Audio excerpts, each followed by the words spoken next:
Дараагийн мэдээ. Өнгөрсөн 11 сарын хугацаанд зүсний чулуугаар өвдсөн хүмүүсийн 20-25%-ийг 12-оос 18 насныхан эзэж байна. Энэ нь өмнөх онтой харьцуулахад 5% өссөн байна. Өглөөний цайгаа уухгүй хичээлдээ явах, хэд удаан юм идэхгүй явах, гинт их хэмжээгээр идэх нь зүсний чулуугаар өвдөх гол шалтгаан болдгийг эмч зөвлөлөө. 12-оос 18 хүртэлх насны хүүхдүүдийн дунд зүсний чулуу үүсэх эрсдэлтэй болсон.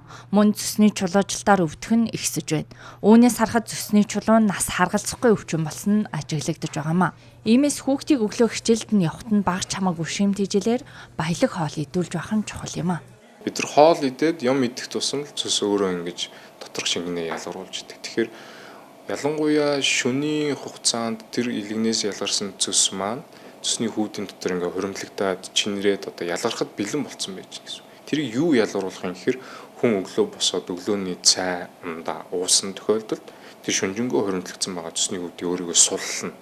Гэтэл өглөө босч ирээд юм идэхгүй байх те шууд ажилдаа гарах за өдөр 12 11 за заримдаа бүр өдөр 4 5 хүртэл хүмүүс юм иддэггүй шүү дээ. Ялангуяа одоо энэ оюутан те сурагчид залуу хүүхдүүд ч байт юм уу. Тэгэхээр энэ процесс нэг удаадаа илэрхэд бол шууд чулуу үүсэхгүй л те. Тэгэхээр энэ процесс олон жил, олон хоног ингэж давтагдсан тохиолдол үүсэж байгаа.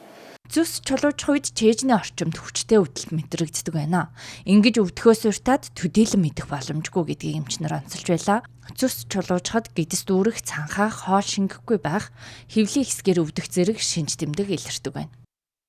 Ер нь уудгүлтэй гараххээр ингээд яа манай зайсангийн аваар яг 7 гэхэд л төгжил болцдог. Тийм болохоор 7-оос өмнө очихгүй бол тэгэхээр амар эрт басах хэрэгтэй болохоор за гээл нойроо харамлал хоолоо хаяал шууд гавтал та. Манай сургуулийн цайны цаг нь 12:40 байдаг.